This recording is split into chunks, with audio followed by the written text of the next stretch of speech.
Hello दोस्तों, मैं इंद्रेश अपने YouTube channel Indresh GS classes में आप सभी का स्वागत करता हूं।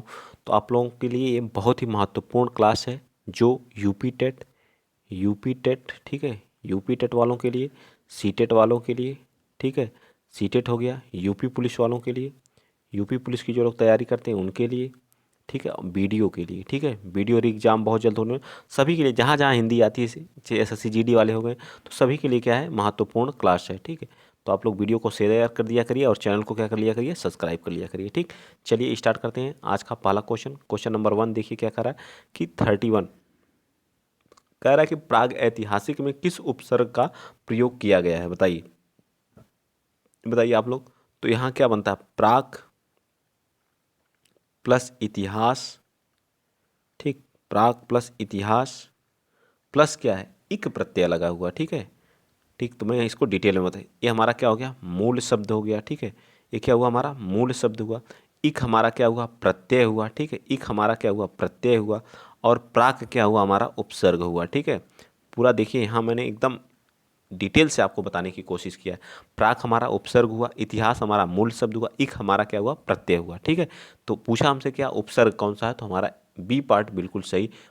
प्राक हमारा क्या है, यहाँ उपसर्ग लगा हुआ। जो उपसर्ग होते हैं वो शब्द के पहले लगते हैं, ठीक है, ये भी याद रखेंगे। शब्द के पहले, जो लोग पहली बार चैनल, मैं ये सारी चीज़ें डिटेल से ही बताता हूँ, शब्द के पहले लगते हैं, ठीक है। और ये क्या होते हैं, शब्द के क्या होते हैं, एक अंश होते हैं, इसलिए इन्हें क्या कहा जाता है, शब्दांश कहा जाता है। क्या कहा जाता है, शब्द अंश कहा जाता है। ये भी पूछता है उपसर्ग होते क्या हैं, ऑप्शन में देगा शब्दांश, उपसर्ग या शब्द या वाक्य, या ऐसे करके भी क्वेश्चन पूछे जाते हैं। तो पहले का राइट आंसर बी पार्ट बिल्कुल सही हो जाएगा। चलिए क्वेश्चन नंबर 32 चलते हैं, आराम से पढ़ेंगे, ज़्यादा जल्दबाजी नहीं, वीडियो लंबी होगी, देखा जाएगा, ठीक है। तुलसीदास किसकी कविता है, जो तुलसीदास हैं, एक तो हमारे लेखक हैं तुलसीदास, ठीक है, लेकिन ये क्या है, एक कविता है, तो ये किसकी है, तुलसीदास किसके द्वारा रचित की गई है, इसको आप लोगों को बताना है। तो यह रचना किसकी है, हरिवंश राय बच्चन जी की है, हरिवंश राय बच्चन जी की है, या ज्ञेय जी की है, या मुक्तिबोध की है। तो यह रचना जो है सूर्यकांत त्रिपाठी निराला जी की है। किसकी है, सूर्यकांत त्रिपाठी निराला जी की है। इसकी रचना जो इन्होंने 1939 में की थी। कब की थी, 1939 में जो है निराला जी द्वारा, ठीक है, रचित काव्य संग्रह छायावाद युग के क्या हैं, ये रचयिता हैं, ठीक है। चलें आगे, चलिए चलते हैं नेक्स्ट क्वेश्चन नंबर, आप कौन सा बताएंगे, आप बताएंगे 33। बताइए, देखिए क्वेश्चन नंबर 33 क्या करा, बहिष्कार में कौन सी संधि संधि का विच्छेद कीजिए। तो बहि बहि बहि प्लस कार मिल के क्या हो जाता है, बहिष्कार। जो हमारा ये उपसर्ग है, सॉरी, जो हमारे विसर्ग ये लगे हैं, ठीक है, तो ये कौन सी संधि है, विसर्ग संधि है। संधि कौन सी है, तो विसर्ग संधि है, ठीक है, विसर्ग संधि है, याद रखेंगे आप लोग। कौन सी संधि है, विसर्ग संधि। जो हमारे विसर्ग लगे हुए हैं या हमारे कौन से षटकोण वाले सामने क्या होते हैं, कन्वर्ट हो जाते हैं। तो इस तरह से हमारा राइट आंसर क्या आ जाएगा, बी ए पार्ट हमारा क्या आ जाएगा, बहि प्लस कार मिलकर क्या बनता है, बहिष्कार होता है, ठीक है। 1 मिनट बस आप लोग वेट करिए।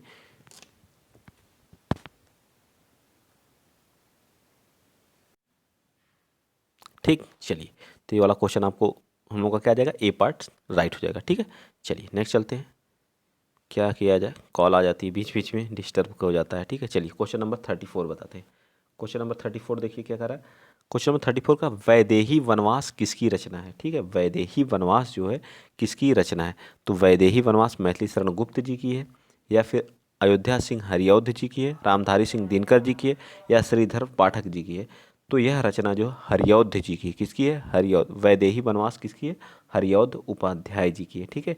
इनकी रचना एक क्या है, प्रिय प्रवास भी है, ठीक, क्या है, प्रिय प्रिय प्रवास भी इन्हीं की रचना है, ठीक है। प्रिय प्रवास किसकी रचना है, ये भी हमारे अयोध्या सिंह हरिऔध जी की है, ठीक है, याद रखिएगा किसकी है, अयोध्या सिंह हरिऔध जी की है। चलें आगे, चलिए चलते हैं। इनका एक महत्व, इस तरह इसको क्या कहते हैं, महत्वपूर्ण ग्रंथ के नाम से भी जाना जाता है। इसको क्या है, इनका एक महत्वपूर्ण ग्रंथ है, ठीक है। और इनकी कुछ रचनाएं हैं, देख लीजिए, सम्राट जैसे हो गई, सम्राट, ठीक है, इन्हीं की है। और कौन से, पारिजात भी इन्हीं की है, ठीक है। पारिजात रचना से भी क्वेश्चन पूछे जाते हैं, ठीक है, पारिजात भी है। अधिखिला भी है, अधिखिला, ठीक है, अधिखिला भी इन्हीं की रचना है, ठीक है। और रस कलश, ये भी बहुत इंपॉर्टेंट है, ठीक है, रस कलश भी इन्हीं की रचना है, ठीक है, याद रहेगा ना इतना। चले आगे, चलिए तो क्वेश्चन नंबर आगे चलते हैं, इसका बी पार्ट राइट ही हो जाएगा। चलिए आगे बताएंगे क्वेश्चन नंबर आप लोग, ठीक है, बताइए क्वेश्चन नंबर हम लोग का 35 बताएंगे। पुल्लिंग हमें इन्हें इसमें क्या देखना है, पुल्लिंग कौन सा है। ठीक है, चलिए 35 का बताइए। 35 में पुल्लिंग कौन सा है? पखवाज, अच्छा अच्छी, या फिर कुछ अच्छा अच्छी मेरा मेरी लगा करके आप वाक्य बना करके भी इसमें निकाल सकते हैं। ठीक है, पखवाज क्या होता है? एक हमारा एक क्या है, एक तरह का क्या है, एक वाद्य यंत्र है। ठीक है, ये हमारा क्या है, वाद्य यंत्र। पखवाज आप लोग देखे होंगे, पखवाज क्या हमारा एक वाद्य यंत्र है। ठीक है, लिखावट, अच्छी लिखावट, लिखावट तो ये क्या, अच्छी लिखावट। लिखावट हमारा क्या आ जाएगा इसका 35 में, देखिए लिखावट। पहिया, अच्छी पहिया। ठीक है, क्या होगा, अच्छी पहिया। और बताइए मझधार, तो मझधार अप्रत्यय, लास्ट में क्या लगा है, अप्रत्यय। आकारांत प्रत्यय जहाँ लगे रहते हैं, आवट प्रत्यय वाले शब्द। और मझधार शब्द क्या है, हमारा स्त्रीलिंग है। क्या है, मझधार हमारा क्या है, अच्छी लिखावट, अच्छी मझधार, अच्छा पखावज। तो इस तरह से पहिया, अच्छा पहिया होता है, क्या होता है, अच्छा पहिया। तो बी पार्ट इसका पूर्ण रूप से, हमसे क्या पुल्लिंग पूछा था, तो बी पार्ट इसका क्या हो जाएगा, राइट हो जाएगा। ठीक है, चलिए आगे चलते हैं। गद्यांश दिया, गद्यांश को पढ़ना है और 36 और 37 का क्या करना है, आंसर देना है। ठीक है, चलिए।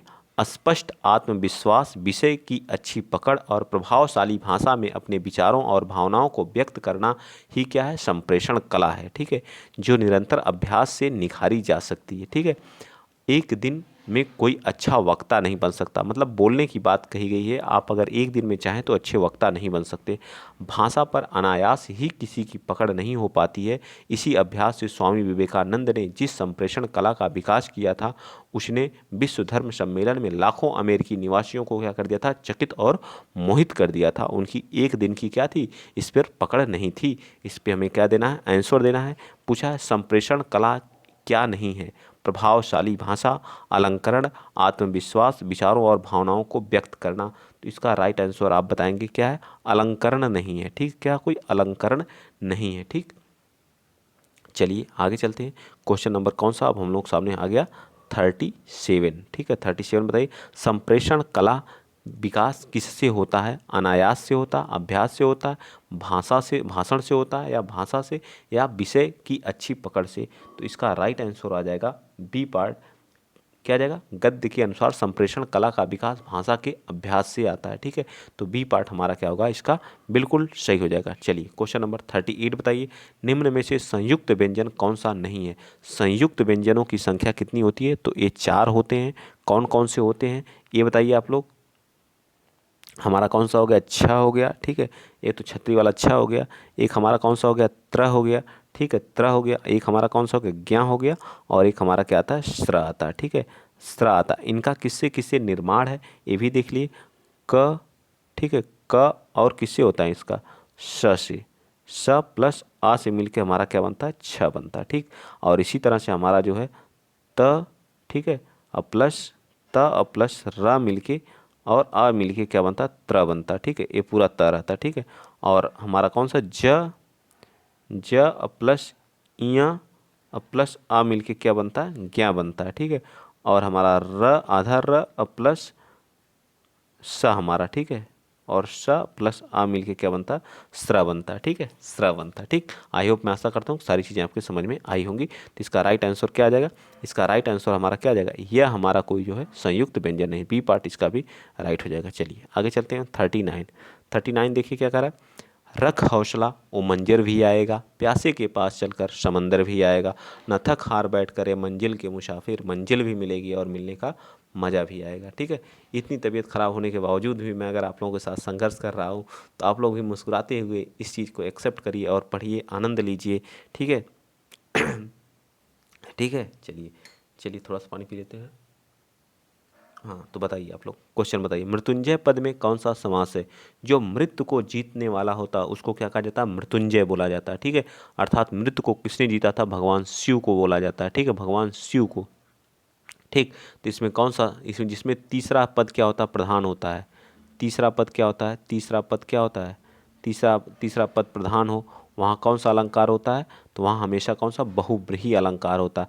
कर्मधार में विशेष, विशेष और विशेषण की बात की जाती है, विशेष एंड विशेषण की। ठीक है, विशेष एंड विशेषण की बात की जाती है। ठीक। इसी तरह से द्विगु समास में क्या होता है, ये क्या होता है, संख्यावाची होता है। कैसा होता है, संख्या। पहला पद क्या होता है, संख्यावाची होता है। ठीक है, पहला पद क्या होता है, संख्यावाची होता है। और द्वंद्व में क्या होता है, द्वंद्व में होता है क्या, द्वंद्व में जो होता है दोनों पद क्या होते हैं, दोनों पद क्या होते हैं, प्रधान होते हैं। ठीक है, दोनों पद क्या होते हैं, प्रधान होते हैं। ठीक, सारी चीज़ें आपको बताने की यहाँ कोशिश मैं करता हूँ ताकि सारी चीज़ें आपको समझ में आ जाए। चारों ऑप्शन डिटेल से बताने की कोशिश की जाती है। ठीक है, चलिए आगे चलते हैं। नेक्स्ट, भले टाइम लगे वो कोई बात नहीं, कम क्वेश्चन करेंगे लेकिन विद डिटेल के साथ पढ़ेंगे ताकि आपको कोई दिक्कत ना हो।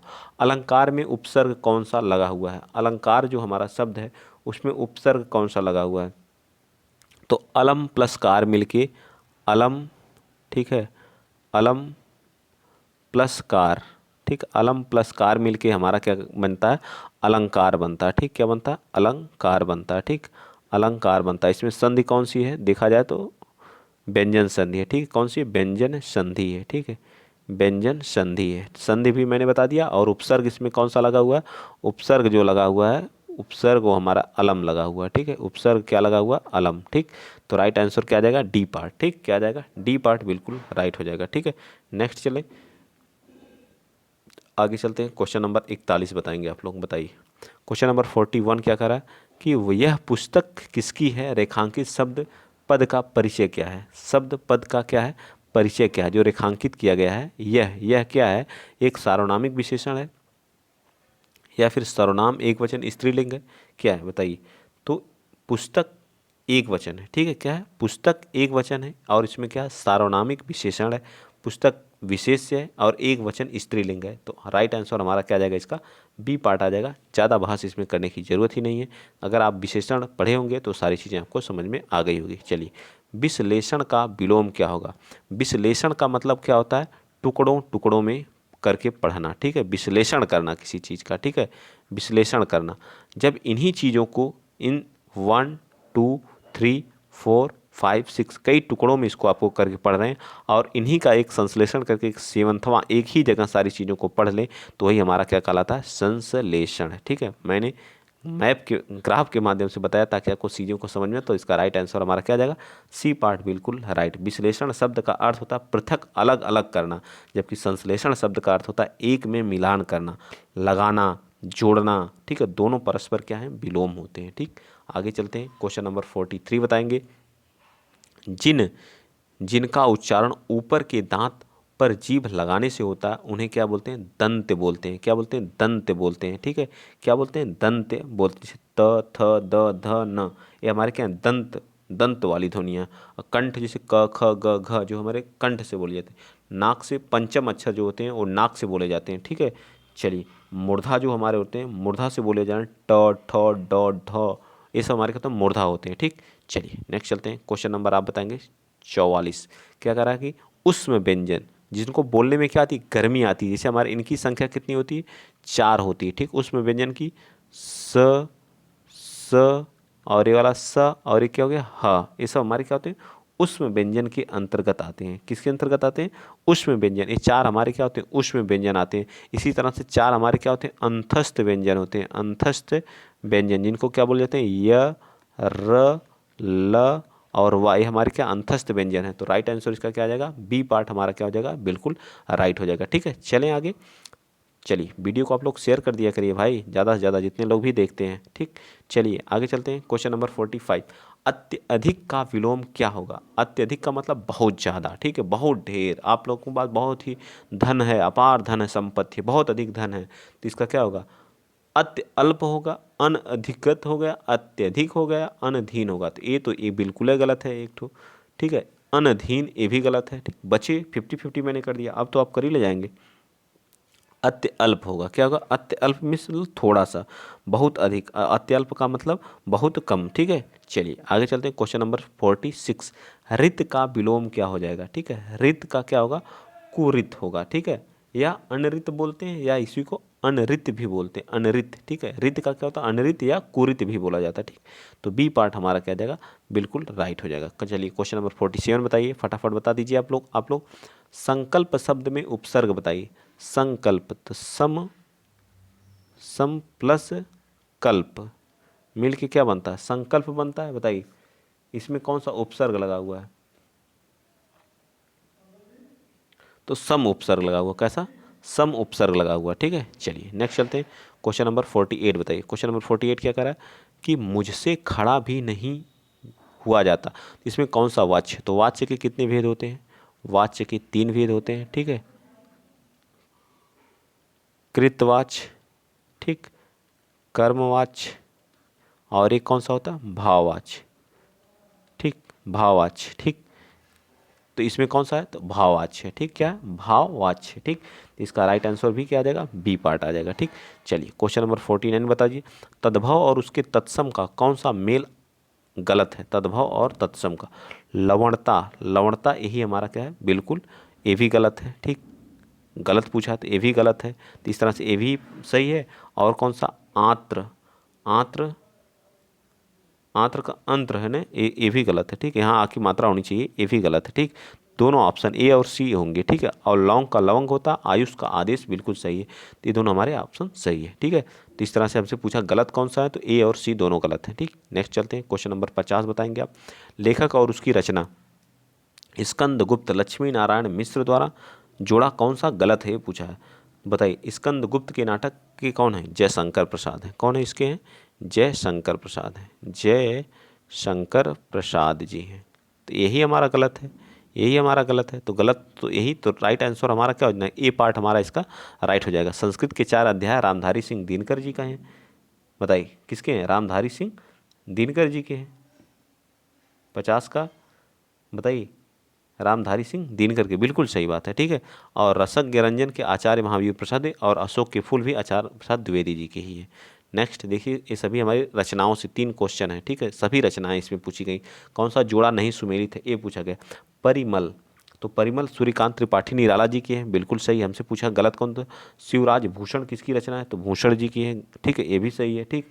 शब्द रसायन जो है, शब्द रसायन किसकी है, देव जी की हैं। और उद्धव का शतक जो है, यह जो किसकी है, यह जो जगन्नाथ दास की है, किसकी है, जगन्नाथ दास की हैं, ठीक है, जगन्नाथ दास की हैं। तो ये हमारा गलत है, और गलत ही हमसे पूछा था, तो ऑप्शन के हिसाब से हमारा क्या आ जाएगा, डी पार्ट, क्योंकि हमसे गलत पूछा था, तो गलत का डी पार्ट हमारा बिल्कुल राइट हो जाएगा। तो डी पार्ट हमारा क्या हो जाएगा, राइट। चलिए आगे चलते हैं, नेक्स्ट क्वेश्चन नंबर 52 बताइए। इसमें भी हमसे क्या पूछा, गलत पूछा, कौन सा गलत है, ठीक है, गलत पूछा। इस तरह के क्वेश्चन बहुत पूछे हैं। आर्यों का आदि देश डॉक्टर संपूर्णानंद का है, आर्यों का आदि देश किसके, संपूर्णानंद का, बिल्कुल है। बोलगा से गंगा राहुल संस्कृत्यायन की है। लघु कहानी संग्रह, बिल्कुल ये भी सही है। 7वां का सूरज घोड़ा, ये भी धर्मवीर भारती जी का है। दर्शन दिग्दर्शन रामचंद्र शुक्ल का नहीं है, ये राहुल संस्कृत्यायन का, किसका है, संस्कृत्यायन साहब का, ठीक है, संस्कृत्यायन जी का है, ठीक है। तो ये हमारा राइट हो जाएगा, क्योंकि हमसे पूछा है सही, तो डी पार्ट इसका भी क्या हो जाएगा, राइट। हमसे गलत पूछा तो गलत का आंसर हमेशा गलत ही देना है, ठीक। आगे आ जाइए, क्वेश्चन नंबर 53। विराम चिन्ह की दृष्टि से कौन सा वाक्य अशुद्ध है, विराम चिन्ह की दृष्टि से कौन सा वाक्य अशुद्ध है, ये बताना है। हाँ मेरी यही विचार है, वह ईमानदार परिश्रमी कर्मठ और मृदुभाषी, बिल्कुल सही। अशुद्ध हमसे पूछा है, ठीक है, अशुद्ध। उसके पास धन वैभव नौकर चाकर आदि सभी कुछ था, बिल्कुल सही है। आप हमारे घर आना चाहते हैं तो आइए, ठहरना चाहते हैं तो ठहरिए, बिल्कुल सही। यही हमारा क्या है, गलत है, तो गलत का आंसर हमेशा गलत, तो इसका भी ए पार्ट हमारा क्या आ जाएगा, राइट हो जाएगा, ठीक है। आगे चलें, नेक्स्ट क्वेश्चन नंबर 54 बताइए। कौन सा शब्द भिन्न अर्थ और प्राकृतिक का है, कौन सा शब्द जो भिन्न अर्थ और प्राकृतिक का है, सनातन। सनातन का क्या, पुरंतन क्या होता है, इसका क्या होता है बताइए, सनातन का क्या होता है बताइए, इसका होता है पुरातन, पुरातन इसका अर्थ होता है, पुरातन होता है। एक तरह से कहें पर्यायवाची भी कह सकते हैं, चिरंतन होता है। सदा रहने वाला भी बोल सकते हैं, सदा रहने वाला, सदा रहने वाला, ठीक है। ये सभी हमारे क्या हो जाएंगे, राइट हो जाएगा। शाश्वत, शाश्वत का होता है नित्य निरंतर, सदा रहने वाला, चिरस्थायी, ठीक है। और चिरंतन का क्या होता है, पुरातन, बहुत दिनों से चला चला आने वाला, ठीक है। अधुनातन का क्या, अधुनातन वर्तमान काल का अत्यधिक नवीन नाम है, तो इसका राइट आंसर क्या आ जाएगा, ये सभी पुराने हैं, बाकी सब क्या नए हैं, ठीक है। नेक्स्ट चलिए, क्वेश्चन नंबर 55 बताएंगे आप, विलोम बताना है इसमें जो। अर्वाचीन शब्द का विलोम क्या होगा।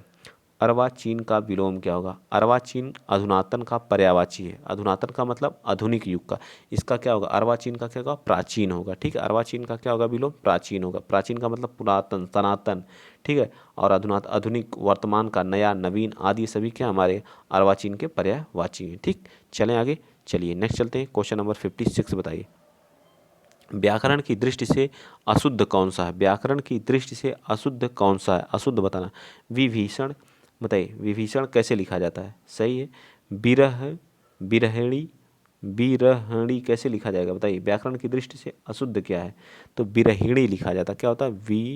विरहिणी। ए हमारा क्या होता है? सही होता है, ना कि विरहणी। ठीक है, तो ये हमारा क्या है? बिल्कुल सही। अशुद्ध पूछा, जगत गुरु सही, गृहिणी सही है, विभीषण भी ऐसे लिखा जाता है, लेकिन विरहिणी हम ऐसे लिखते हैं। ठीक है, चलिए 57 बताइए गलत क्या है? इसमें भी गलत। गलत से कितने क्वेश्चन पूछे गए हैं देख लीजिए आप लोग। मुट्ठी गर्म करना मतलब रिश्वत लेना, बिल्कुल सही है। ठीक है, बिल्कुल सही है। लुटिया डूबना, सारा काम चौपट होना, क्या सही है या गलत है? तो ये भी सही है। ठीक है, साज बाज दिखलाना, हरा भरा करना, हरा भरा करना होगा या झूठी आशाएं दिलाना, माई का लाल साहसी। ठीक है, तो सी पार्ट इसका भी राइट हो जाएगा। चलिए आगे आते हैं। मेरी भव बाधा हरो, राधा नागर सोय, जा तन की छाई पड़े, श्याम हरित दुति होय। बताइए इसमें कौन सा राइट आंसर, कौन सा अलंकार पाया जाता है? तो इसमें ए और डी दोनों पाया जाता है, श्लेष भी पाया जाता है और रूपक भी पाया जाता है। ठीक है, तो ए और डी दोनों हो जाएंगे। गौशाला में कौन सा समास है? तो जहाँ गाय के लिए शाला होती है वो क्या होती है? गौशाला होती है। तो किसके लिए? तत्पुरुष समास हो जाएगा। ठीक है, देशभक्ति, जहाँ देश के लिए भक्ति होती है, देश के लिए, जहाँ कारक चिन्ह आ रहा, देश के लिए भक्ति, गाय के लिए शाला, तो यहाँ हमेशा क्या हो जाएगा? जहाँ जहाँ भी आपको देखने को मिलेगा आपको विभक्ति, वहाँ हमेशा तत्पुरुष अलंकार होगा। ठीक है, आई होप आप लोगों को मैंने बहुत ही डिटेल से सारे क्वेश्चन कराए हैं 30 में। अगर 30 में 30 जिसके आए होंगे बहुत ही बेटर तैयारी है। किसी भी एग्जाम के लिए आप हिंदी की तैयारी कर रहे हैं तो आपके 100% वहाँ कोई नहीं रोक सकता है। ठीक है, 30 क्वेश्चन बहुत ही डिटेल से यहाँ कराए जाते हैं। आप लोग ज़्यादा से ज़्यादा वीडियो को शेयर किया करिए और सपोर्ट किया करिए। ऐसे ही अगर आप लोग सपोर्ट करते रहें तो एक दिन आप लोगों को टाइप करवा करके मैं वीडियो, और हो सके तो अगर आप लोगों की कृपा रहे, भगवान की कृपा रहे, माता सरस्वती की कृपा रहे, तो हम लोग डिजिटल बोर्ड पे भी स्टडी करेंगे। ठीक, तो आज के लिए इतना ही। जय हिंद, जय भारत।